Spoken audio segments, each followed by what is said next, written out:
Tuhan. Selamat pagi saudara-saudara. Haleluya, puji Tuhan. Yang di belakang boleh maju ke depan.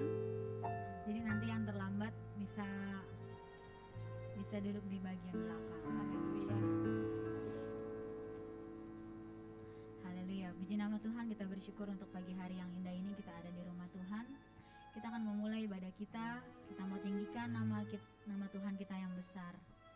Dialah yang maha tinggi, dialah yang maha suci. Kami mau puji namamu, kami mau tinggikan namamu Tuhan. Haleluya.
tinggikan nama-Mu, Tuhan kami yang besar, Tuhan kami yang mulia. Haleluya Yesus, haleluya, haleluya. Mari sembah Dia, mari naikkan penyembahan-Mu di hadapan Tuhan kita. Kau melihat Tuhan setiap kerinduan hati kami Tuhan. Haleluya, haleluya Yesus, haleluya, haleluya Yesus, haleluya. Mari sembah Dia, mari puji Dia. Haleluya Yesus, haleluya. Kami bangga memiliki-Mu Tuhan. Kami bahagia saat kami ada dekat dengan-Mu Tuhan. Haleluya Yesus,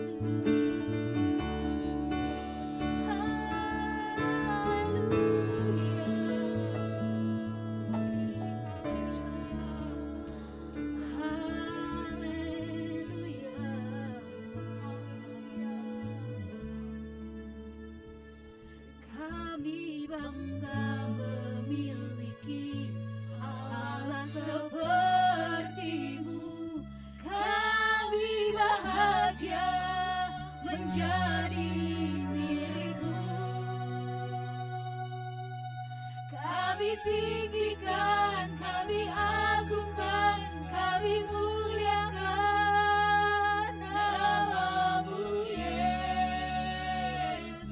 Kami bangga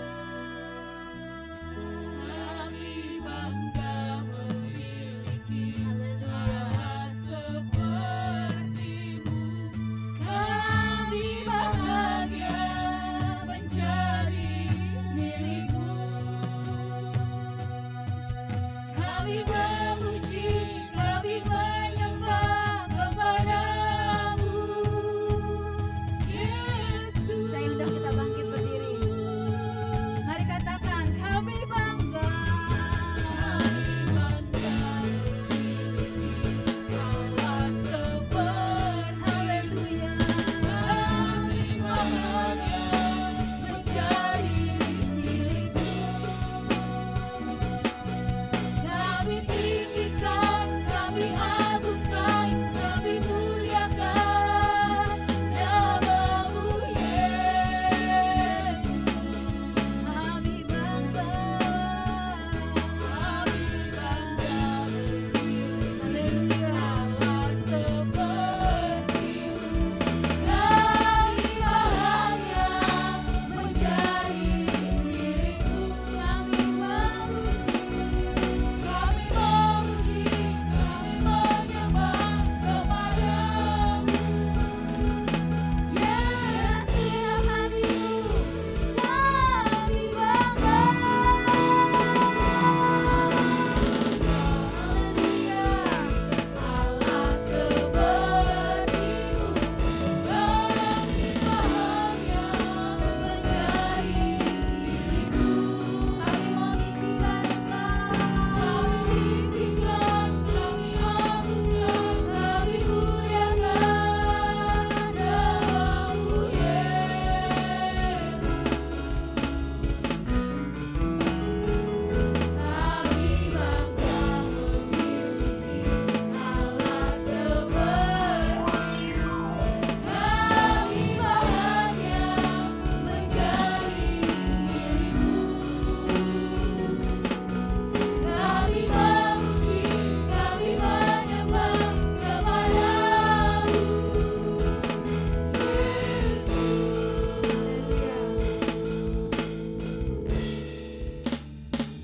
Haleluya. Kami bangga memiliki Allah seperti-Mu Tuhan Yesus.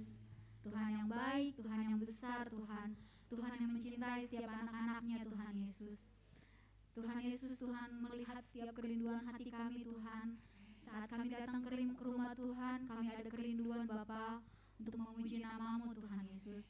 Engkau rapi setiap hati kami Tuhan, setiap pikiran kami Bapa, setiap kerinduan kami Tuhan untuk menyembah Tuhan. Biarlah hadirat Tuhan boleh kami rasakan saat kami datang menyembah-Mu, saat kami datang bernyanyi untuk memuji nama-Mu Tuhan Yesus. Terima kasih Bapa, terima kasih Yesus. Kami akan memulai ibadah kami ini, kami serahkan ke dalam tangan Tuhan. Dalam nama Tuhan Yesus Kristus, kami sudah berdoa dan mengucap syukur. Haleluya. Amin. Amin. Haleluya. Puji Tuhan. Puji nama Tuhan. Boleh sapa kanan kirinya, bilang selamat hari Minggu, Tuhan Yesus memberkati. Haleluya. Haleluya. Saat kita datang ke rumah Tuhan, kita percaya bahwa Tuhan Yesus selalu bersama dengan kita. Amin. Haleluya. Mari kita memandang Tuhan, mari kita memuji Dia. Haleluya.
Segala perkara dapat kita tanggung di dalam Dia. Amin. Karena Dia sumber kekuatan kita. Hanya Kau milikku di surga. Haleluya.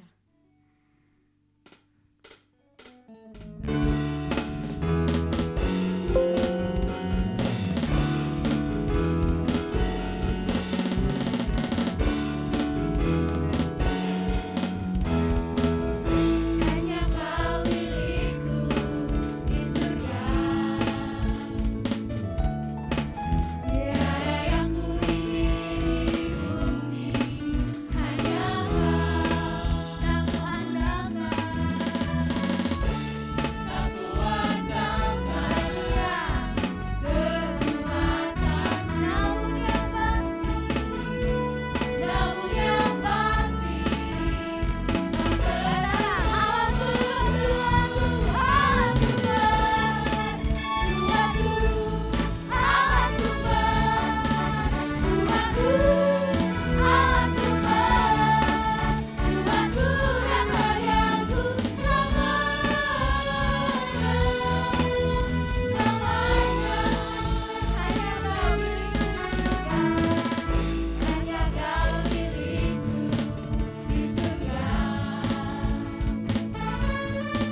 sumber kekuatan kita.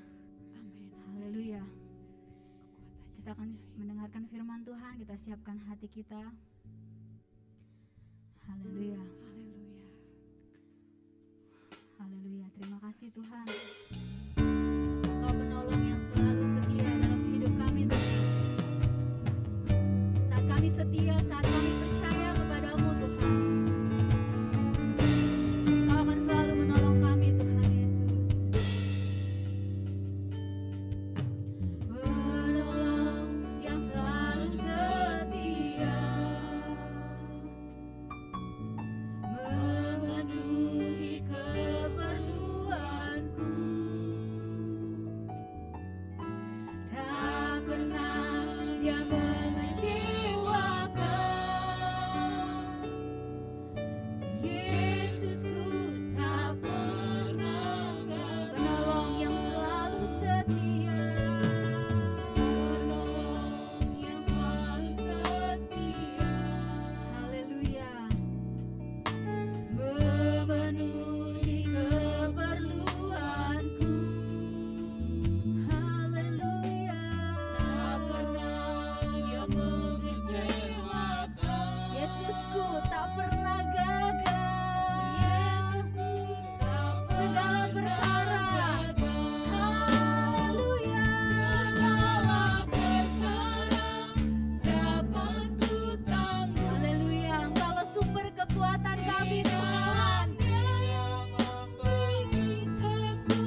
percaya Tuhan setia. Segala perkara haleluya dapat ku tanggung di dalam Dia yang memberi kekuatan. Tuhan Yesus penolong dan sahabat. Haleluya. Tetap percaya Tuhan setia. Haleluya. Segala perkara dapat ku tanggung di dalam Dia yang memberi kekuatan. Tuhan Yesus penolong dan sahabat. Tetap percaya Tuhan tetap percaya. Tetap percaya Tuhan setia. Tetap percaya. Tetap percaya Tuhan setia. Haleluya. Dengan kasih Kristus, saudari Olivi bawa doa untuk firman Tuhan. Amin. Haleluya, haleluya, haleluya. Kami menaruh percaya kami Tuhan, Engkau Allah yang setia. Amin. Bahkan kesetiaan-Mu Tuhan terbukti bagi setiap kami Tuhan. Haleluya. Kami boleh ada sampai hari ini Tuhan, karena kesetiaan Tuhan, karena kemurahan Tuhan, karena cinta Tuhan bagi setiap kami Tuhan. Dan begitu bersyukur memiliki Allah sumber kekuatan kami. Kami bersyukur memiliki Allah sumber perlindungan kami Tuhan, sehingga kami boleh menanggung perkara-perkara di dunia ini Tuhan. Terima kasih Bapa yang baik, terima kasih Tuhan. Kami telah menaikkan pujian kami Tuhan, penyembahan kami di hadapan-Mu. Biarlah pujian kami Tuhan, penyembahan kami boleh menyenangkan nama Tuhan, boleh memuliakan nama Tuhan. Biarlah puji-pujian kami Tuhan berasal dari hati kami Tuhan Yesus, yang mengagungkan Engkau, meninggikan Engkau Tuhan. Tuhan, pada hari ini Tuhan, tiba lagi Tuhan, kami akan dibentuk oleh pemberitaan firman Tuhan. Mari Tuhan, Engkau urapi hamba-Mu yang telah Engkau persiapkan Tuhan. Kami percaya Tuhan, firman yang telah disediakan Tuhan adalah berasal daripada-Mu. Allah Roh Kudus, urapi setiap kami Tuhan. Biarlah setiap kami boleh menerima berkat firman-Mu Tuhan. Bahkan boleh kami Tuhan Yesus dibentuk oleh firman-Mu, sehingga Tuhan Yesus kami boleh menghasilkan buah yang baik Tuhan, untuk memuliakan nama Tuhan saja. Terima kasih Bapa yang baik, terima kasih Tuhan Yesus. Di dalam nama Tuhan Yesus kami berdoa dan bersyukur. Haleluya, amin. Amin. Sebelum kita mendengarkan firman Tuhan, kita akan mendengarkan pengumuman. Saya serahkan kepada Ibu Gembala.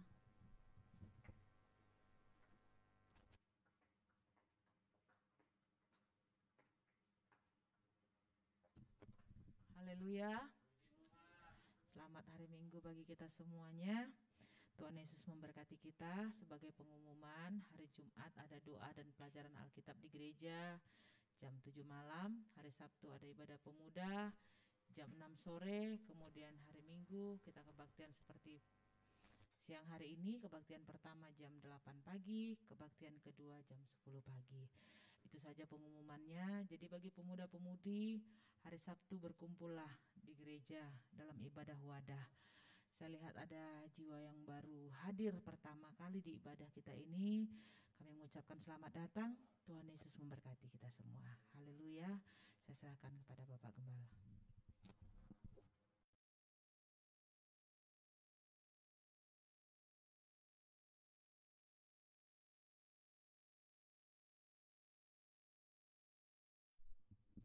Haleluya. Haleluya. Salam sejahtera bagi kita semua. Hari ini kita berkumpul lagi.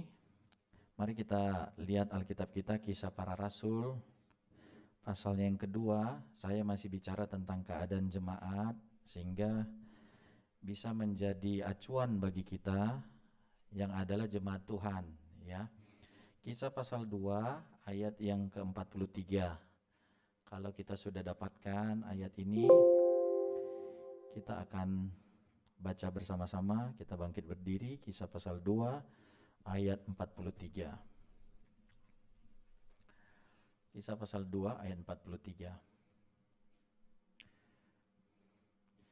Pada hitungan ketiga kita akan baca. 1, 2, 3. Maka ketakutanlah mereka semua, sedang rasul-rasul itu mengadakan banyak mujizat dan tanda. Puji Tuhan. Kisah pasal 2 mulai ayat 41 ini kan menceritakan tentang keadaan jemaat yang pertama. Jadi jemaat yang pertama itu lahir pada hari Pentakosta, Kisah pasal 2. Memang bangsa Israel di perjanjian lama menjadi seperti contoh, seperti cikal bakal jemaat.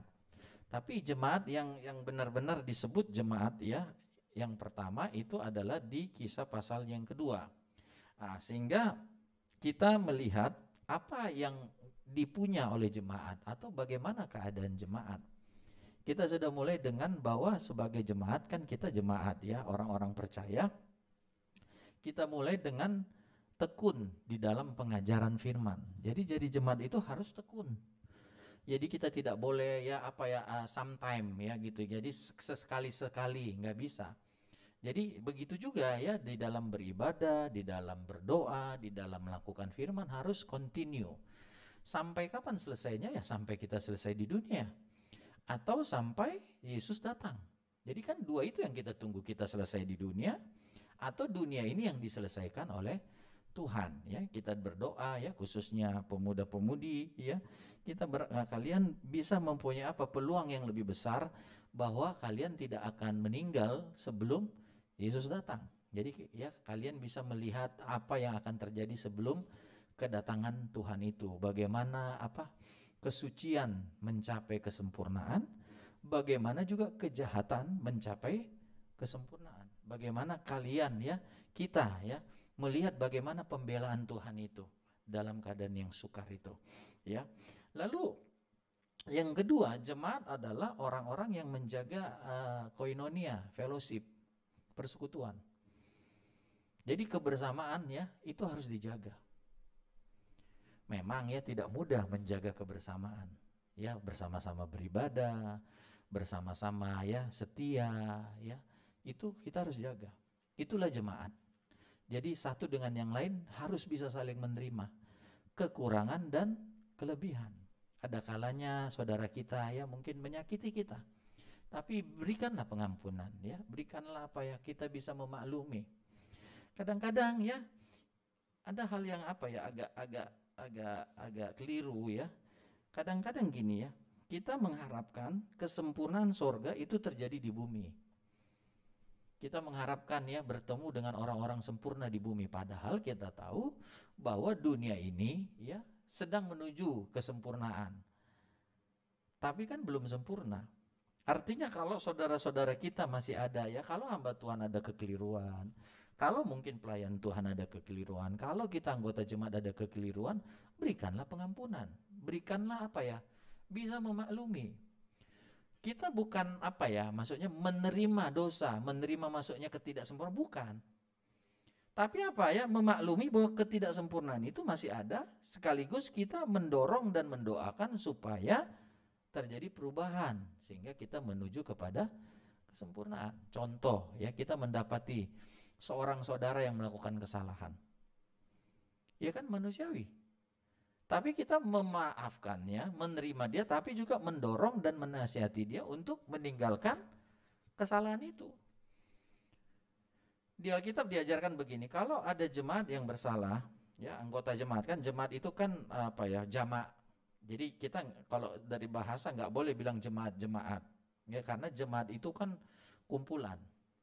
Jadi kalau kita mau ngomong itu anggota jemaat. Jadi anggota itu one person ya, satu pribadi berkumpul baru namanya jemaat. Ya. Atau gereja. Nah, dikatakan kalau satu anggota jemaat itu bersalah, maka dia pertama cara menegur itu kan 4 mata. Ya, jadi 4 mata langsung kita yang melihat kesalahan itu tegur. Nah, kalau tidak terima dia, maksudnya dia tidak tinggalkan kejahatannya ini kan. Kalau Alkitab pernah ya kita singgung ya. Kalau ada yang bersalah lalu dia minta maaf ya, bahkan sampai 7 kali dalam sehari dia minta maaf kesalahannya, kita harus terima. Kita harus ampuni. Tapi ini kan case-nya berbeda, kasusnya berbeda. Dia tidak menerima, maka bawalah 2 atau 3 orang yang lebih rohani dari kita. Bisa pemimpin wadah kita, ya, bisa mungkin tua-tua, ya, kita lihat pengurus di sini, ya, tentu rekan-rekan yang ada di sini tahu, ya, siapa yang kita sudah anggap sebagai tua-tua jemaat di sini, ya, bisa kita sampaikan, lalu kita bawa, kita bertiga begitu datangin yang bersalah ini. Kalau dia bertobat sudah selesai, kasus tutup. Tapi kalau dia tidak bertobat juga, sampaikan kepada gembala. Nanti akan disampaikan di jemaat ini, saudara ini misalnya masih melakukan kebohongan, misalnya gitu.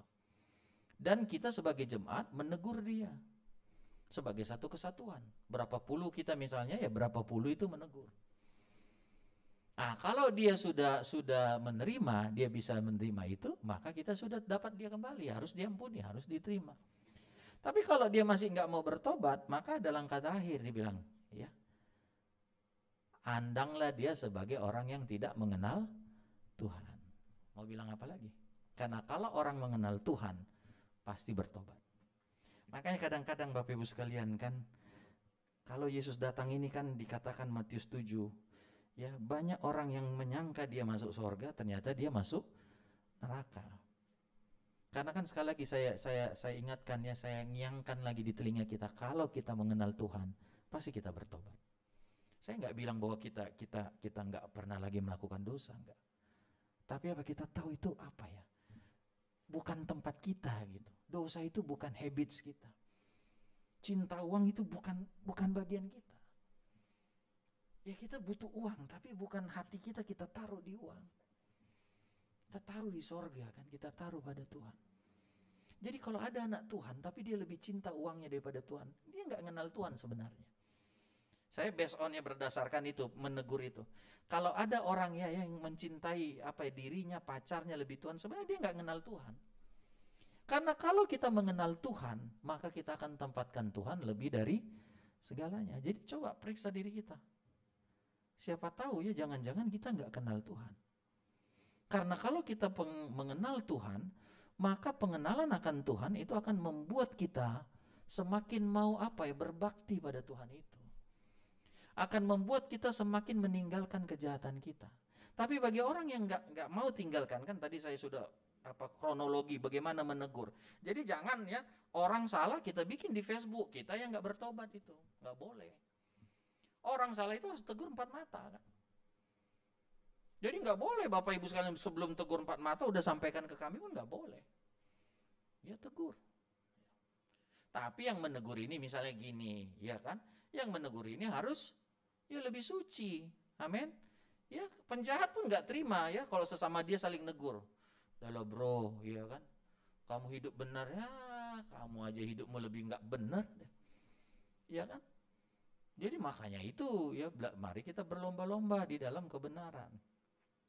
Jadi di situ kita lihat, ya, fellowship, persekutuan, jaga itu. Lalu jemaat adalah orang yang bertekun di dalam doa. Berdoa. Jadi kalau jemaat itu berarti dia berdoa.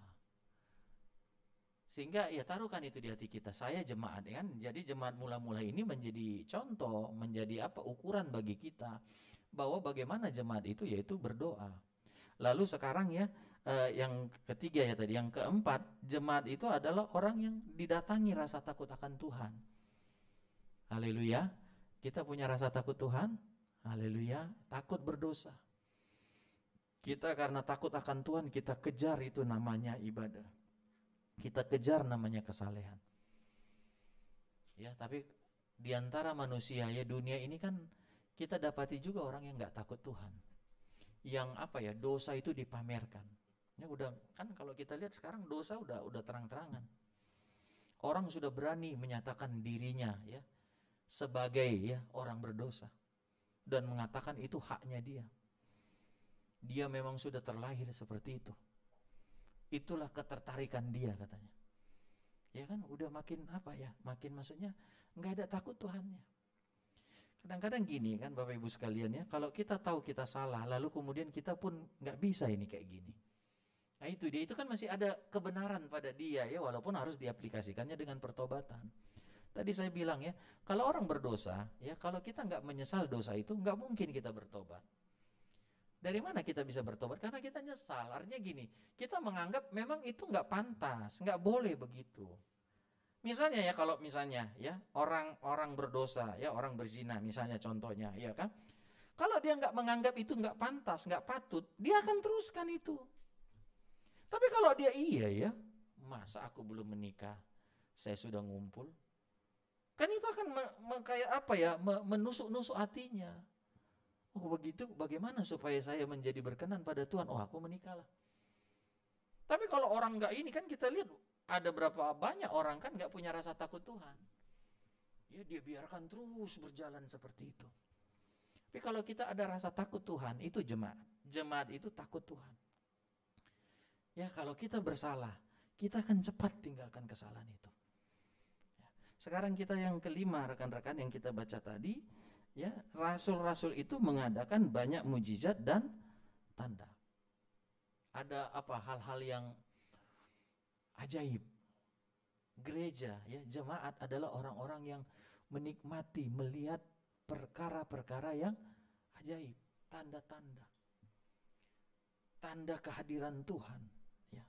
Keajaiban Tuhan itu menjadi bagian kita, gereja Tuhan. Dan waktu itu dikerjakan oleh rasul-rasul. Ini kan maksud saya gini ya, Kisah 2 ini kan apa ya, permulaan dari gereja itu. Dan itu kan kemudian apa, berkembang. Ya. Jadi waktu itu yang bisa mengadakan mujizat permulanya adalah rasul-rasul. Oke, kita kemudian tanyakan ya, mengapa rasul-rasul yang notabene kan orang sederhana bisa mengadakan mujizat? Kisah 1 ayat 8 katakan, tetapi kamu akan menerima kuasa kalau Roh Kudus turun ke atasmu. Jadi ternyata ada kuasa, ya, ada apa, dunamis, miracle power. Kalau kita baca-baca pengertian dunamis itu kan kekuatan, power, ability, kemampuan. Ya, power untuk apa? Kekuatan untuk melakukan perkara-perkara yang mengherankan. Jadi Bapak Ibu sekalian, ya, mujizat tanda-tanda heran itu dikerjakan oleh Roh Kudus, bukan oleh manusia. Manusia itu hanya alat. Alat itu bisa berbeda-beda. Dulu orang ya berkomunikasi pakai pager, ya, terima. Maju lagi telepon, ya kan, telepon pager, telepon dulu ada pager, lalu itu kemudian baru handphone. Rasa-rasanya sekarang ya, kecuali office ya, hampir tidak ada lagi kita, kalau kita pribadi, teleponan pakai telepon rumah. Gereja kita ada telepon rumahnya. Gak pernah Bapak Ibu telepon. Kalau dia bunyi kita kaget. Bunyi ini. Ya. Siapa yang telepon ini? Kok dia tahu ya nomornya? Kalau dia bunyi kita kaget loh, benar. Tapi kalau handphone kita bunyi kita gak kaget. Artinya apa? Alat itu berubah, rekan-rekan. Ya. Alat transportasi kita, ya mungkin tadinya kaki, ya kan, ada kemudian naik, yang gak usah lah sepeda, Jakarta kan nggak bisa naik sepeda, ya susah lah ya, motor, ya motor, karena udah ada yang berubah dari motor sekarang dia pakai mobil, kan berubah, itu alat transportasi. Jadi alat itu rekan-rekan bisa hari ini rekan-rekan yang dipakai Tuhan, bisa besok saya. Bisa besok lagi siapa? Jadi enggak, maksudnya jangan fokus ke alat. Alat itu bisa berganti. Tapi si pemberi mujizat itu siapa? Tuhan. Jadi begitu juga kita enggak usah, maksudnya ya hormati hamba Tuhan ya dengan porsi ya yang diajarkan Alkitab. Tapi enggak usah lebay begitu, berlebihan. Ya, hamba Tuhan hanyalah alat Tuhan. Dipakai Tuhan, bukan dari dirinya, kuasa itu dari Tuhan. Sepanjang Tuhan mau pakai dia, ya Tuhan akan pakai. Tapi kalau Tuhan bilang sudah cukup dia, kan hamba Tuhan juga dibatasi oleh apa? Umur. Imamat Harun kata Ibrani dibatasi oleh umur. Jadi sehebat apapun kita misalnya ya ngefans sama seorang hamba Tuhan, dia akan dibatasi dengan umur. Dia kalau selesai meninggal, sudah kan? Sehebat apapun dia, sepintar apapun dia, selesai durasi masa dia. Harus ada hamba Tuhan lain yang menggantikan dia, yang pasti tidak sama persis dengan dia. Ada lebih, ada kurangnya. Tapi itu tadi saya bilang, alat itu berganti sesuai dengan zaman. Jadi Bapak Ibu Saudara-saudari, kalau begitu tanda heran mujizat kan kita lihat dimulai ternyata ya sumbernya adalah Roh Kudus. Nah, bagaimana Roh Kudus itu bekerja mengadakan mujizat dan tanda kalau kita menerima Roh Kudus itu? Nah, Kisah pasalnya yang kedua katakan begini ya, untuk membuat kita memegang doktrin pengajaran ini. Ayat 38 katakan begini, Kisah 2 ayat 38. Jawab Petrus kepada mereka, bertobatlah dan hendaklah kamu masing-masing memberi dirimu dibaptis dalam nama Yesus Kristus untuk pengampunan dosamu, maka kamu akan menerima karunia Roh Kudus. Nah, perhatikan, karunia Roh Kudus, pemberian Roh Kudus itu bagi siapa? Ayat 39. Sebab bagi kamulah janji itu dan bagi anak-anakmu dan bagi orang-orang yang masih jauh, yaitu sebanyak yang akan dipanggil oleh Tuhan Allah kita. Artinya Roh Kudus bukan hanya diberikan pada hari Pentakosta, tapi terus sampai di gereja kita, sampai di masa kita. Tapi apakah berhenti di masa kita? Enggak. Alkitab bilang bagi anak-anakmu, sebanyak orang yang akan dipanggil Tuhan. Singkatnya berarti Roh Kudus, ya, si pembuat mujizat itu mulai bekerja, ya, yang kita baca ya, dinyatakan pekerjaannya mulai Kisah pasal 2 dan terus sampai tahun 2022 ini. Apakah dia berhenti di tahun ini? Tidak. Karena dia masih akan memenuhi orang-orang percaya yang baru. Mereka masih akan memenuhi anak-anak kita, Bapak Ibu sekalian. Roh Kudus masih akan memenuhi, ya, kita nggak tahu ya, akan banyak orang-orang yang bertobat baru. Memang di hari zaman ini ya, saya mau sampaikan pada kita, ada satu sisi ya, orang murtad tinggalkan imannya pada Yesus, tapi ada di satu sisi orang petobat baru. Nah, jagalah diri kita. Alkitab sudah memberikan warning bagi kita yang sudah di dalam Tuhan. Nanti yang terdahulu, kan kita ini udah lebih dulu, akan jadi yang terkemudian. Yang terkemudian, yang belakangan akan menjadi yang terdahulu.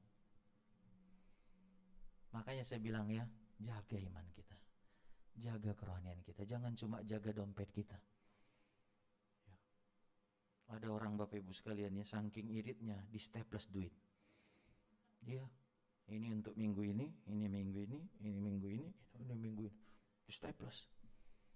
Kata Bank Indonesia nggak boleh di staples. Saya bilang iya, kalau enggak bobol katanya. Jagalah iman kita, lebih dari jaga anggaran kita. Ya, anak-anak muda ya perlu jaga anggaran. Ya, jangan udah tanggal segini ya udah megap-megap. Ya, tanggal-tanggal awal ya, lihat Coca-Cola beli, lihat ini beli, lihat ini beli, lihat ono beli, ya. Lihat mall, hayo, ya nonton, hayo, habis nonton, ya ngejus. Kayak hidup itu nggak ada hari esok, ya. Pokoknya panas, kan kita nggak dapat uang panas kan? Setahu saya nggak ada yang kerja panas di sini. Ya. Kita kan dapat uang halal semua. Tapi bisa ya tanggal-tanggal segini udah megap-megap. Ya kan? Ya, buat anggaranmu. Kita bertuhan jangan beriman-iman adanya itu. Ada dari mana? Emang kalian pendeta? Kalau pendeta kan susah. Ya nggak ada standar dia kayak Bapak Ibu kan nggak ada ya, kalian ya sebulan kasihlah segini sama kami. Kan nggak ada. Tuhan aja yang gerakkan Bapak Ibu. Terus Bapak Ibu udah bertumbuh dewasa ya, pendetaku makan apa ya? Masa gue makan dia makan angin? Ya kan, tega amat gue ya. Ya kan? Kan nggak mungkin dong Bapak Ibu apalagi yang sudah lama di sini. Ya, biaranya aja pendetaku, dia makan ayat aja. Lalu saya makanin Alkitab ini kan, masuklah berita pendeta GPD Kalidas Permai udah lari. Tiap hari dia makan Alkitab. Jadi orang antara Alkitab untuk saya makan misalnya gitu. Iya kan? Bapak Ibu kan tahu lah, udah di dalam Tuhan lama. Jadi ya aturlah anggaran kita. Apalagi kan sudah punya gaji, sudah tahu ya. Kalau gajinya 4 juta, kalau hidup 6 juta, ya itu namanya ngaco. Benar nggak? Kelihatan nggak yang ngaco-ngaco itu? Oh, nggak ada di sini, puji Tuhan. Ya kan gaji 4 juta, tapi mau hidupnya 6 juta, ya main film aja, ngayal. Kan akhirnya kan susah. Ya, udah tanggal-tanggal tua, oh mujizat nyanyi itu, Tuhan Yesus penolong. Padahal otaknya udah lari. Udah habis duitku Tuhan. Pulang gereja ini adalah tuh. Padahal kan lebih bagus dia minta hikmat, lebih bagus dia minta penguasaan diri. Iya kan? Jadi Bapak Ibu sekalian, kadang-kadang kita perlu ya, bukan hanya meminta tambah berkat, tapi apa? Tambahlah hikmat. Amin. Ya, memakai berkat itu ya sebanyak apapun, kalau kita nggak pakai dengan hikmat, ya kita nggak tahu bagaimana memakainya. Ya, bagaimana kalau ya Tuhan kasih sekian aja kita udah nggak bisa dipercaya. Kita kan sering ya, kalian suka main saham kan? Ya, 10.000 pun disahamin, nggak apa-apa. Ya, asal ingat jangan ya beli saham bisa, kalau kolektor nggak bisa. Nah, itu saya paling anti itu. Ya, tanam saham di dunia, ingat di sorga ya. Di dunia kita cuma sementara. Jangan nanti di sorga masuk kita nggak ada sahammu, kata Rasul Petrus. Ya kan, nggak ada yang pernah kau beri untuk Tuhan. Kau tolong sama orang, kau layani Tuhan. Jadi ya aturlah diri kita ya. Dan Tuhan ya, kita perlu juga meminta hikmat Tuhan untuk bisa mengatur ya. Saya katakan khususnya anak-anak muda. Ya, aturlah keuanganmu. Kalau engkau dari masa muda bagus keuanganmu, nanti sampai engkau berumah tangga. Ya bukan soal banyak sedikitnya, bukan.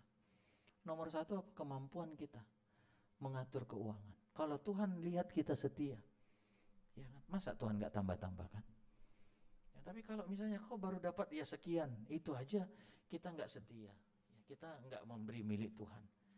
Ya gimana Tuhan mau tambah-tambahkan? Ya, jadi setialah, aturlah. Ya, yang pertama kita ingat itu untuk Tuhan itu. Baru yang lain baru kita berikan. Ya rekan-rekan, jangan Tuhannya nomor terakhir. Ya udah habis Tuhan, ampunilah. Bulan depan nanti saya kasih Tuhan. Bulan depannya gitu lagi, begitu terus. Dia pesanin semua, keluar tagihan 2 juta. Gajinya 3 juta ya, 1 juta lagi lah hidupnya itu berapa puluh hari lagi ya, dan begitulah terus. Jadi Bapak Ibu saudara-saudari ya, ada takut Tuhan itu ya, dikatakan Tuhan mengadakan banyak mujizat tanda ya, jadi tanda heran. Tapi tadi saya katakan bukan tanda maksudnya heran kita ngomongin begitu, sesuatu yang misalnya ya karena kelalaian kita, kesalahan kita ya, kita harus minimalkan hal itu. Jadi tanda heran ini dikerjakan oleh Roh Kudus. Makanya itu kita minta Roh Kudus itu. Roh Kudus itu dijanjikan kepada kita yang percaya. Memang Bapak Ibu sekalian ya, di kalangan gereja ada pandangan seperti ini, bahwa waktu kita percaya Roh Kudus diberikan, ada benarnya. Tapi yang kita bicarakan adalah penuhnya Roh Kudus ditandai dengan adanya bahasa-bahasa baru. Bahasa-bahasa baru, artinya kepenuhan Roh Kudus itu bisa berbeda-beda bahasanya. Ya tidak harus sama. Justru kalau sama itu kita agak tanda tanya. Jadi kepenuhan Roh Kudus kepada kita Bapak Ibu sekalian itu ditandai dengan bahasa-bahasa baru. Bahasa yang diberikan oleh Roh Kudus. Nah inilah tadi saya katakan, inilah yang kita minta kepenuhan Roh Kudus itu dulu. Nanti waktu kita penuh Roh Kudus diberikan kepada kita bahasa-bahasa baru. Bahasa yang kita tidak pernah pelajari, tapi kita bisa memakai bahasa itu untuk memuliakan nama Tuhan. Jadi poin yang ini ya, bahwa Roh Kudus itu bekerja mengadakan mujizat. Sehingga ya saya mau katakan begini, kalau Roh Kudus ada memenuhi kita, pasti ada mujizat di gereja ini. Amin. Ya, ada mujizat. Ada hal-hal yang wonder ya, mengherankan. Yang ajaib ya. Yang indah terjadi. Yang tidak mampu menjadi mampu ya, yang tidak bisa menjadi bisa, yang tidak ada menjadi ada. Itu kan hal-hal ajaib. Tuhan bisa kerjakan. Yang sakit menjadi sembuh. Bahkan ya, kalau kita lihat di zaman dulu, gereja menjadi tempat orang mencari jalan keluar. Gereja tempat memberi solusi. Waktu Rasul Petrus masuk untuk berdoa, makanya kan saya kalau beberapa kali ajarkan ya, doa itu minimal 1 jam. Berapa kali berdoa kita? Ya, boleh 3 kali. Pagi, lalu kalau kita ikut sembahyang orang Yahudi jam 3 siang, lalu ya malam. Ya buatlah waktunya, walaupun nggak terlalu diikatkan jam segininya, enggak. Tapi ya masa kita nggak berdoa minimal sejam sehari? Lalu waktunya kalau kita mau pagi, ya, lalu jam 3, lalu apa? Sore atau malam. Ya. Nah, waktu dia mau masuk, Rasul Petrus mau masuk sembahyang kan, dia ketemu sama orang lumpuh. Jadi waktu itu di bait suci itu kan, sebelum masuk tempat sembahyang itu, tempat bait suci, ada peminta-peminta. Duduk minta belas kasihan, derma. Kan biasanya orang ke gereja adalah orang yang mau memberikan derma ya kepada ke tempat ibadah. Ya. Lalu Rasul Petrus bilang apa? Emas dan perak tidak ada padaku, tapi ada yang dia punya, apa? Kuasa nama Yesus. Demi nama Yesus orang Nazaret, bangunlah dan berjalanlah. Nah itu kuasa itu yang harus dipunya gereja. Sekarang kan kadang-kadang gereja kebalik. Ya. Jangan sampai gereja ngomong, ya kan, emas dan perak ada padaku, tapi kuasa nama Yesus tidak ada lagi. Kebalik kan. Oke, kalau gereja makin diberkati ya, Bapak Ibu makin diberkati, jangan lupa nama Yesus. Dan ini yang dibutuhkan dunia. Kan kita mau memenangkan jiwa-jiwa, kuasa itu. Kita perlu memberikan solusi bagi dunia. Dunia yang sakit, dunia yang kekurangan, dunia yang berdosa, dunia yang bingung. Makanya kalau kita jadi jemaat jangan bingung. Karena apa? Kita kan akan memberikan jalan bagi orang yang bingung. Jemaatnya aja bingung, pendetanya aja bingung. Jadi kita harus jadi jemaat yang kuat supaya kita bisa bersaksi, kita bisa jadi solusi, jalan keluar bagi dunia. Jadi dunia waktu itu ya membawa orang sakit, orang kerasukan setan, orang yang putus asa, orang yang terbuang ya. Dan kepada mereka diberikan jalan keluar. Nah, siapkah kita Bapak Ibu sekalian? Jadi sebenarnya dunia itu kan apa ya? Menuntut tanda-tanda heran, mujizat dari gereja, dari kita. Kalau ada jiwa-jiwa baru datang, ya kan, maka gereja harus menjadi apa? Solusi. Kalau mereka datang ya di dalam ketakutan mereka terhadap dosa, hukuman, maka ada solusi firman Tuhan. Tapi juga ada solusi ya, tanda-tanda heran mujizat untuk apa? Kesehatan. Untuk apa? Pekerjaan. Untuk apa? Rumah tangga. Kalau sekarang kita mengenal apa? One stop shopping. Jadi satu tempat di mana kita bisa beli segalanya. Ada tusuk gigi di situ, ada oli motor di situ. One stop shopping. Kita nggak perlu tempat ya, beberapa tempat untuk shopping. Ya kita beli oli di sini, beli ini di sapu lidi di sini, beliin, aduh repot.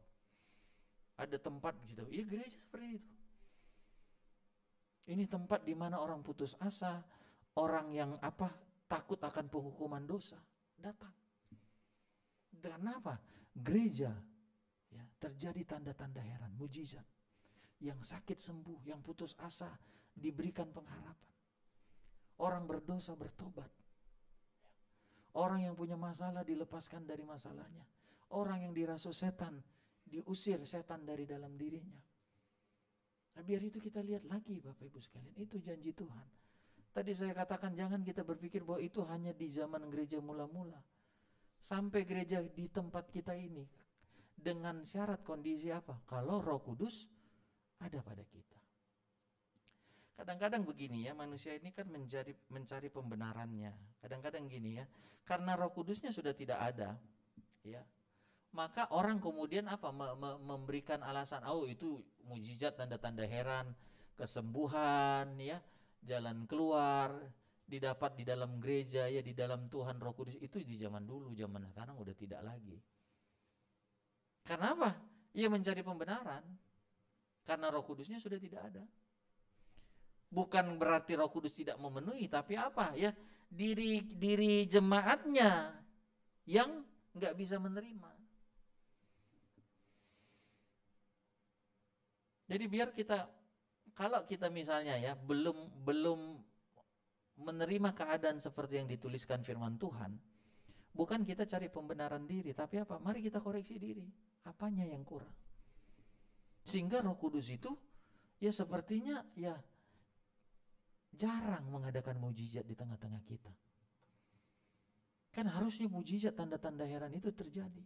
Si A bersaksi begini, si B bersaksi begini, si C bersaksi begini, si A ngomong dalam studinya begini, pendidikannya begini, si ini ngomong di dalam pelayanannya seperti ini, si ini ngomong dalam bisnisnya begini, si ini ngomong di masa depannya begini. Ya kan terus mujizat Tuhan kerjakan. Karena apa? Karena kita penuh Roh Kudus. Karena si pembuat mujizat itu adalah Allah Roh Kudus. Kalau kita ke Kisah 9 ya, ayat 31, Kisah 9 ayat 31. Mari kita baca bersama Kisah 9 ayat 31. Kisah 9:31, 1, 2, 3. Selama beberapa waktu jemaat di seluruh Yudea, Galilea dan Samaria berada dalam keadaan damai. Jemaat itu dibangun dan hidup dalam takut akan Tuhan. Jumlahnya makin bertambah besar oleh pertolongan dan penghiburan Roh Kudus. Lihat Roh Kudus. Roh Kudus membuat kita ada dalam keadaan damai. Ya. Damai di hati. Enggak berantem. Damai suami istri, damai dengan papa mama, kakak adik, damai dengan teman-teman, damai antara anggota keluarga, anggota jemaat. Siapa yang buat Roh Kudus? Tapi kalau enggak ada Roh Kudus, yang ini benci sama yang ini, yang ini ya apa? Yang ini apa? Sikut yang ini. Kalau enggak ada Roh Kudus, yang ini tutup jalan bagi yang ini. Ya manusia itu apa? Saling menghancurkan. Tapi kalau Roh Kudus ada, memenuhi kita, ya, maka dia akan membuat kita damai. Mungkin kita ya kayak nggak cocok sama dia, tapi dicocokkan oleh Roh Kudus. Terimalah, dia kan anak Tuhan juga. Mungkin dia nggak satu suku kita, tapi apa? Di dalam darah Yesus kita menjadi satu. Roh Kudus yang buat. Kita bisa mengampuni. Tapi kalau kita nggak punya Roh Kudus, ya iblis itu kan jahat, Bapak Ibu, jahat sekali. Oknum yang paling jahat itu iblis. Iblis bisa membuat ya engkau adik bisa bunuh-bunuhan. Iblis bisa membuat suami istri ya yang ngomong I love you ya. Akhirnya apa? Bunuh-bunuhan. Kita lihat baca sekarang udah makin edan. Kalau kita nggak punya Roh Kudus, kita nggak usah ngomong. Kadang-kadang di dalam gereja sendiri jadi perpecahan, terjadi pertengkaran. Kenapa? Roh Kudus sudah nggak ada, diganti sama apa? Roh jahat, roh setan di situ jadinya. Makanya amit-amit lah, jagalah diri kita ya, Bapak Ibu jagalah diri Bapak Ibu. Karena apa? Kalau Bapak Ibu kuat, gereja ini kuat. Tapi kalau Roh Kudus sudah tidak ada dalam diri kita, ya maka kacau balau lah kita.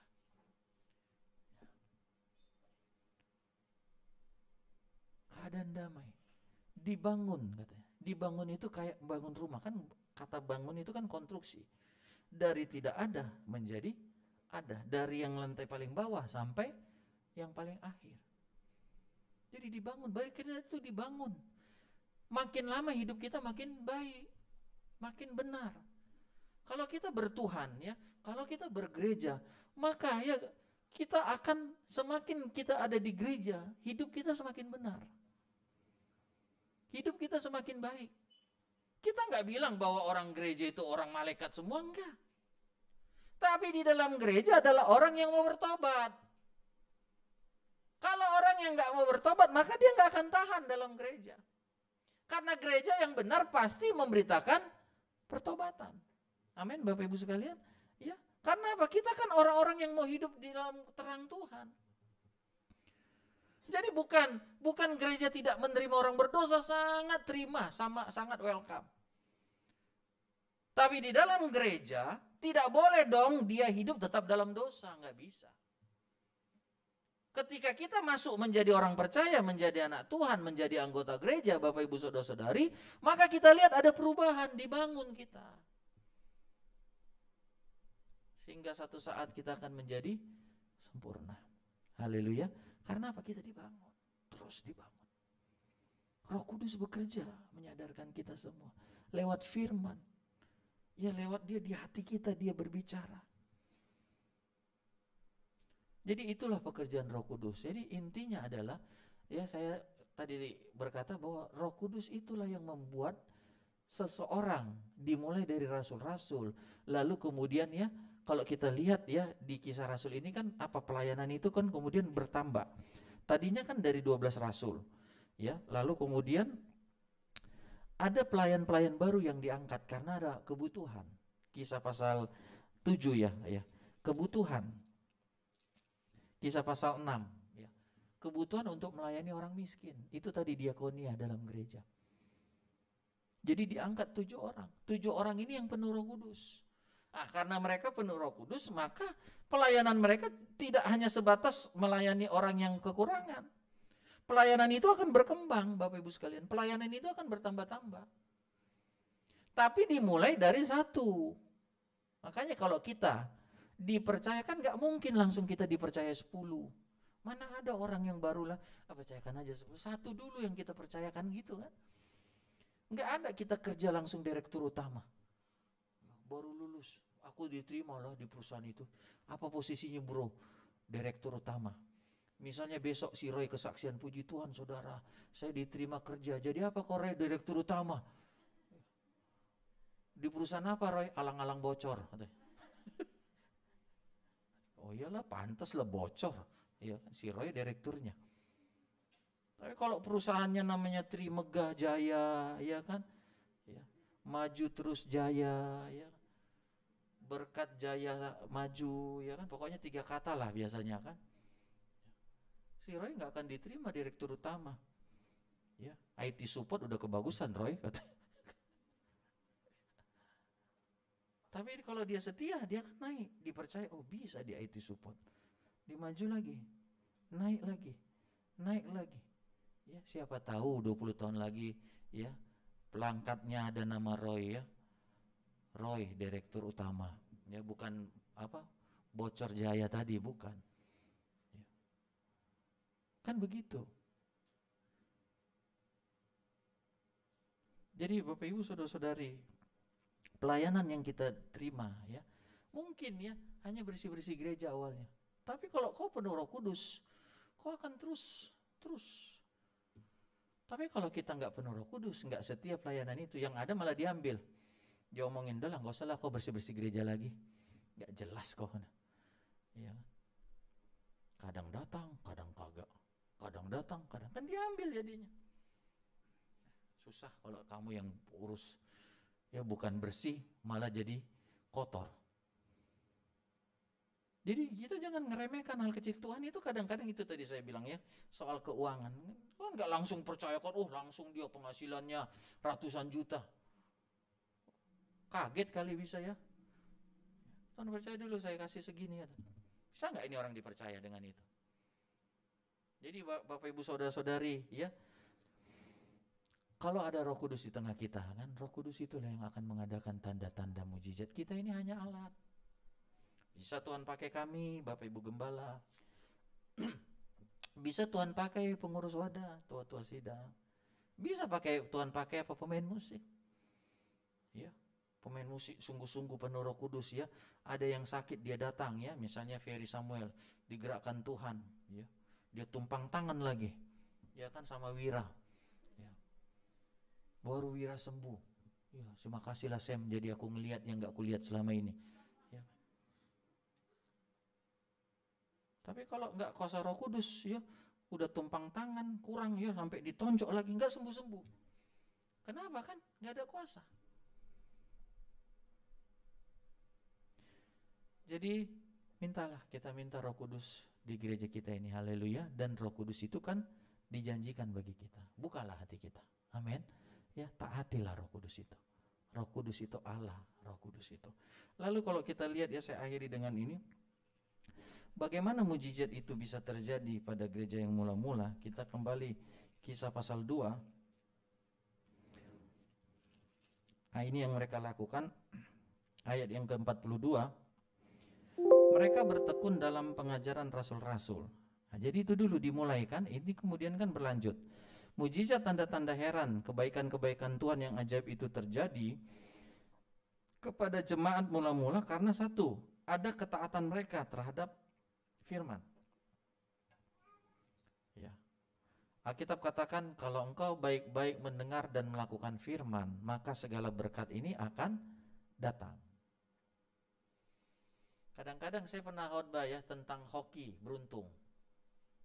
Dari segi bahasa aja hoki atau keberuntungan itu bagi kita kan apa ya? Sometimes kan? Kan gak always kan? Sekali-sekali. Lagi hoki katanya. Beruntung ini orang. Ya kan? Sekali-sekali. Tapi sebenarnya konsep Tuhan tentang beruntung itu apa? Terus. Beruntunglah engkau di ladang, beruntunglah engkau di rumahmu, beruntunglah engkau ya waktu engkau melakukan ini, beruntunglah engkau, beruntung terus. Jadi beruntung itu bukan sesuatu yang jarang, terus. Kalau kita mendengar dan melakukan firman. Tapi kalau kita nggak mendengar melakukan firman, makanya konsepnya beruntung itu sekali-sekali. Beruntung ini ya kan. Karena apa? Nggak dengar dan lakukan firman. Tapi bagi yang mendengar dan melakukan firman, beruntung itu kayak ngikutin kita gitu. Saya nggak bilang bahwa anak Tuhan itu nggak ada masalah, enggak. Tapi kita punya kemampuan menyelesaikan masalah kita. Amin. Bukan berarti anak Tuhan nggak punya kebutuhan, tapi kita punya kemampuan mencukupi kebutuhan kita. Itu dia. Jadi Bapak Ibu sekalian jangan pikir bergereja bertuhan itu ya, oh lepas dari masalah, enggak. Selama kita masih di dunia. Sorga lah tempat yang gak ada masalah Bapak Ibu sekalian. Kalau di dunia ini pun gak ada masalah, apa bedanya dengan sorga? Di dunia yang bermasalah aja kita pingin umur panjang. Amin Bapak Ibu sekalian. Ya. Saya pernah ceritakan, ada oma umur 85. Ulang tahun. Saya dipanggil. Tanya dong, oma 85 ini. Apa yang mau didoain? Saya pikir dia akan bilang doakan supaya anak-anak saya akur, ya kan? Doakan supaya saya agak makin sehat gitu kan? Dia ngomong apa rekan-rekan? Doakan supaya umur panjang. Saya langsung ketawa. Oma 85, udah kurang panjang apa lagi? Nggak tahu saya dia lupa umurnya atau dia ikutan apa namanya? Kebiasaan orang kan ulang tahun umur panjang kan? Panjang umur. Tapi kalau orang yang 90 tahun rekan-rekan, ya kan masih, maksudnya itulah manusia kan, doakan supaya panjang umur. Udah 85, saya waktu itu masih 33 apa 32 gitu. Ya mau ketawa saya. Ya, oma mestinya ngomong gitu saya bilang, biar panjang umur. Oma udah panjang ya. Jadi di dunia yang ada masalah aja orang pingin lama-lama di sini ya, jadi biar kita apa, merindukan sorga lah, tempat gak ada masalah. Ya, kalau kita menghadapi masalah, tantangan di dunia penderitaan, hadapilah. Kuatkan diri kita. Amin. Semangati diri kita. Ya, karena apa? Nanti di sorga kita nggak kenal penderitaan. Kalau di dunia kita menderita, kuatkan diri kita. Jadi yang pertama, mujizat itu tanda-tanda heran terjadi kalau kita taat firman, tekun pengajaran. Jadi nggak usah ngarep kalau orang jemaat yang nggak taat firman dapat mujizat. Nah itu sekali-sekali. Itulah yang namanya anugerah Tuhan. Kalau namanya anugerah udah nggak bisa dihitung, iya kan? Itu udah apa, hak Tuhan, anugerah. Dan memang Tuhan memberi anugerah. Tapi Dia juga memberikan keadaan. Kalau kita mau lihat tanda-tanda heran mujizat, jadilah jemaat yang taat pada firman. Yang kedua, jagalah persekutuan. Ya, mereka kan menjaga fellowship mereka. Yang ketiga, ya mereka ada dalam doa. Ya. Kalau orang-orang lama ya bilang begini ya, sedikit berdoa, sedikit berkat. Banyak berdoa, banyak berkat. Tidak berdoa, tiada berkat. Ya, doa ini bagi mereka ya, mereka jaga.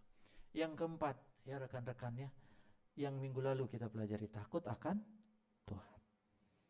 Biarlah takut Tuhan itu ya. Saya suka itu minggu lalu belajar.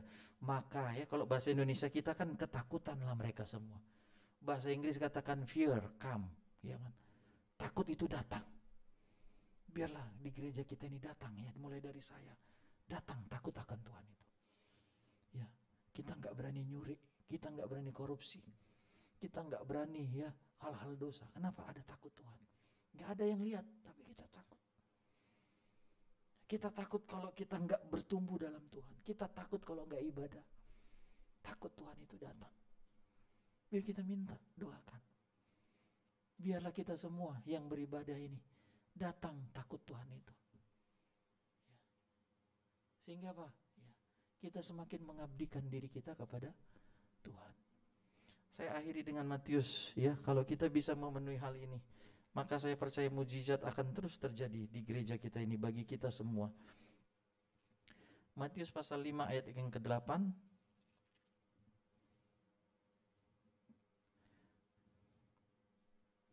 Mari kita baca bersama-sama Matius pasal 5 ayat 8. 1, 2, 3. Berbahagialah orang yang suci hatinya, karena mereka akan melihat Allah. Untuk waktu yang terakhir ya, final, ayat ini kita bisa terjemahkan menurut arti ininya, kalimatnya. Kita akan lihat Yesus datang. Kita akan bersama dengan Yesus itu. Yang tadinya kan sekarang kita nggak bisa lihat Tuhan. Ruah, ya roh, angin. Jangan percaya kalau ada bilang orang, aku melihat Yesus. Dulu di keramat apa ya waktu saya SMP apa SMA. Saya dengar ya di keramat 5 apa 7 gitu, 5 ya. Ada kayak penampakan kayaknya seperti Yesus. Banyak orang ke situ. Ya, rekan-rekan. Yang ilahi itu nggak seperti insani kayak kita. Kecuali Yesus 2000 tahun lalu dia yang roh berubah menjadi daging. Yang tidak kelihatan berubah menjadi yang kelihatan. Tapi setelah Yesus naik ke sorga, Allah itu kan roh. Dia tidak akan menunjukkan dirinya dalam keinsanian lagi. Sampai Yesus itu yang berubah jadi manusia itu nanti akan turun. Nah, disitulah kita bisa lihat lagi. Kita akan lihat yang suci hatinya. Tapi dia juga bicara soal apakah sekarang karena kita tidak bisa melihat. Tapi kan kita bisa melihat apa? Pekerjaannya.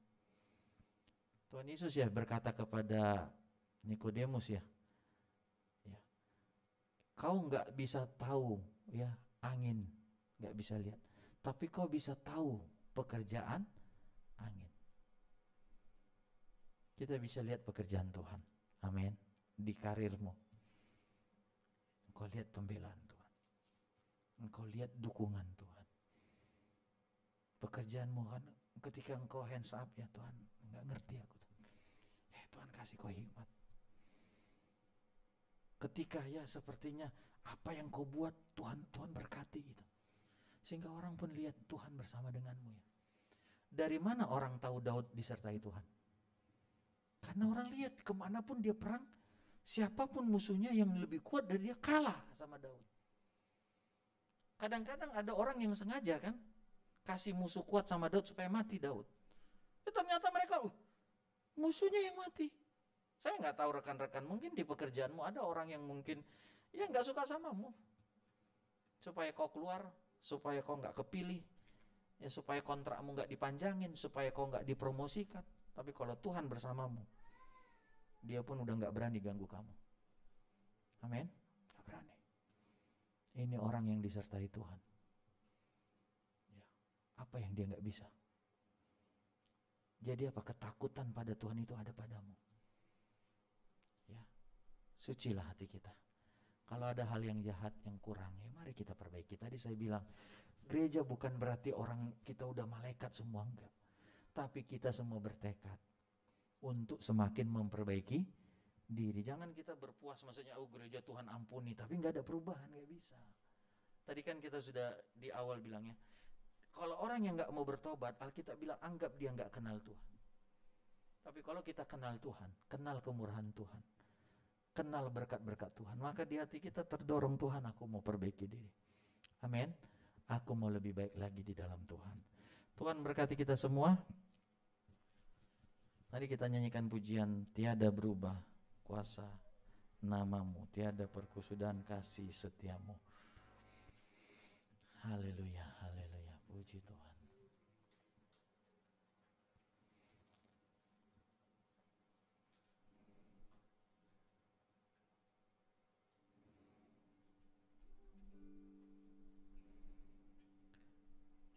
Tiada berubah kuasa namamu, tiada berkesudahan kasih setiamu. Apabila Tuhan sudah berfirman, maka semuanya jadi. Selama kau bersembahmu, ku percaya bahwa mujizat masih terjadi. Selama kau besertaku,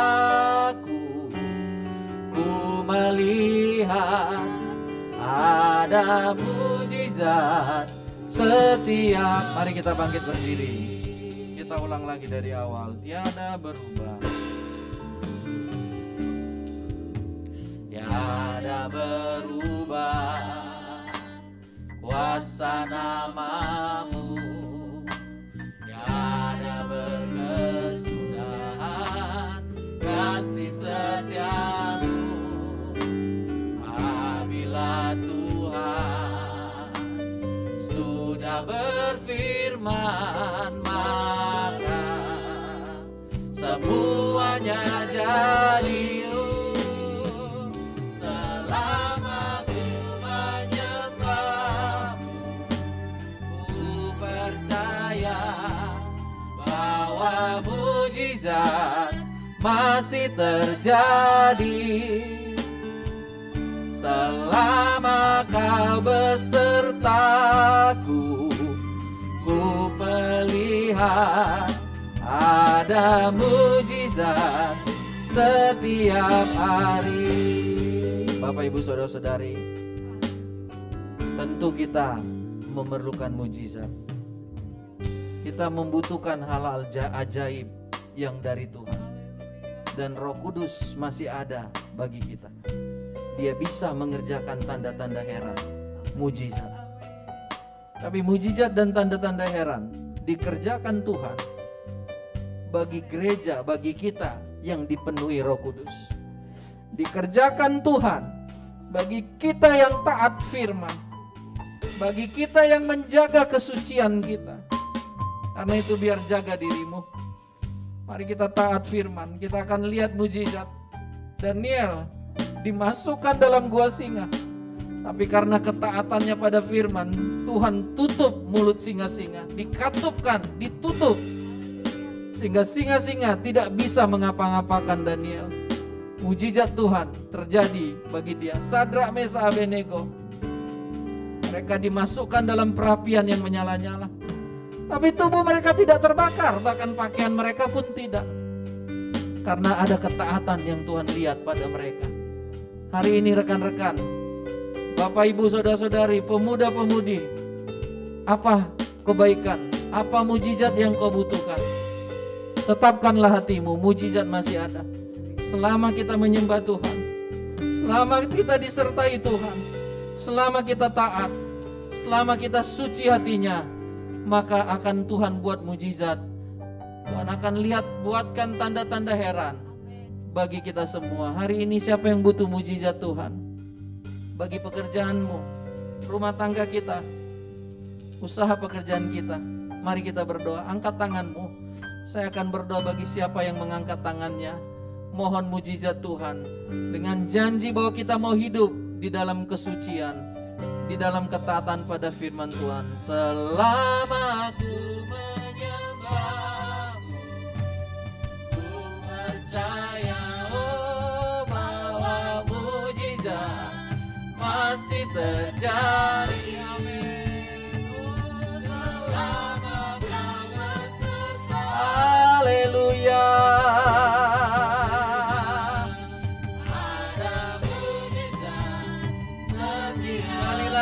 Selama ku menyembah-Mu, ku percaya bahwa mujizat masih terjadi. Selama Kau besertaku, ku melihat ada mujizat setiap. Ada mujizat setiap ada mujizat setiap hari. Haleluya. Mari sembah Tuhan, mari sembah Tuhan. Bukalah suara kita, meyakini, meminta mujizat Tuhan. Dorong diri kita untuk semakin maju dalam Tuhan, untuk hidup kudus. Haleluya. Tuhan, Engkau melihat tangan-tangan yang terangkat. Engkau yang mengetahui apa yang kami butuhkan. Tanda-tanda mujizat kami percaya masih terjadi, Tuhan. Haleluya. Tuhan, kalau kami datang dengan satu sakit, kami percaya masih ada mujizat kesembuhan. Kami berdoa dalam nama Yesus. Tuhan, sembuhkan yang sakit. Haleluya, haleluya. Kalau kami datang dalam kebingungan, Tuhan, ada satu masalah, problema yang kami hadapi, masih ada jalan keluar, masih ada Tuhan, masih ada kebaikan, masih ada pertolongan Tuhan. Kami berdoa dalam nama Yesus, pertolongan Tuhan datang. Kalau kami hidup dalam kekurangan Tuhan, kami percaya ada mujizat berkat Tuhan. Kami berdoa dalam nama Yesus, kasihani kami Tuhan. Cukupkan kebutuhan kami Tuhan. Biarlah mujizat-Mu menyertai setiap pemuda-pemudimu. Mujizat-Mu menyertai dalam rumah tangga kami Tuhan. Mujizat-Mu menyertai kami dalam usaha pekerjaan kami. Mujizat-Mu menyertai kami Tuhan, pribadi lepas pribadi Tuhan. Biarlah gereja ini adalah gereja di mana Roh Kudus ada, memenuhi kami sehingga Roh Kudus terus membuat mujizat, tanda-tanda heran di gereja ini. Bagi kami anggota-anggota jemaat Tuhan, ada mujizat, tanda-tanda heran yang terus dikerjakan selama kami menyembah Tuhan, selama kami taat firman-Mu, selama Engkau beserta kami, maka kami melihat mujizat-Mu setiap hari. Sertailah kami sepanjang minggu yang kami akan lewati, dalam aktivitas kami, pelayanan, pekerjaan, usaha jemaat-Mu Tuhan Yesus. Rumah tangga kami masing-masing, berkati suami istri, semakin mencintai, semakin mendukung, semakin mengerti, memberi diri satu dengan yang lain Tuhan. Tuhan berkati Tuhan Yesus setiap pemuda-pemudi, masa depan mereka, rekan-rekanku, adik-adikku ini diberkati Tuhan. Masa depan yang gilang gemilang Tuhan berikan kepada mereka. Mereka akan naik dan bukan turun, menjadi kepala dan bukan ekor. Lihatlah bagaimana Tuhan menuntun, memimpin engkau ke masa depan yang Tuhan berikan. Diberkati Tuhan anak-anak kami semua.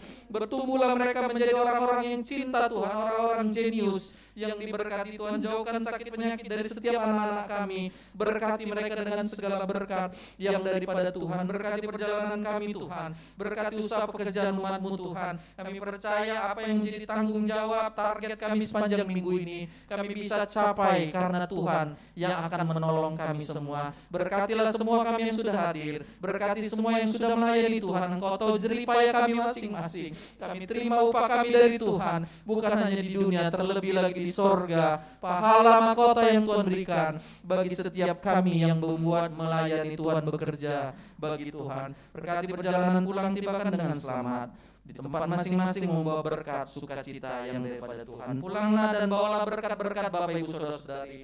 Lewat ibadah ini berkat Tuhan mendatangi engkau. Lewat ibadah ini berkat Tuhan mendatangi usaha pekerjaanmu. Lewat ibadah ini berkat Tuhan mendatangi rumah tanggamu, pribadi lepas pribadi. Dan terimalah berkat Tuhan dengan imanmu. Tuhan memberkati dan melindungi engkau. Tuhan menyinari engkau dengan wajahnya dan memberikan kepadamu kasih karunia.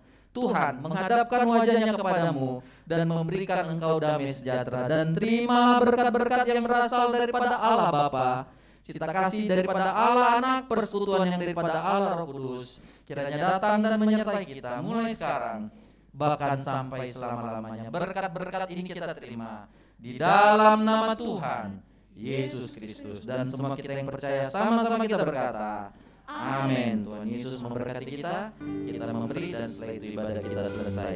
Kiranya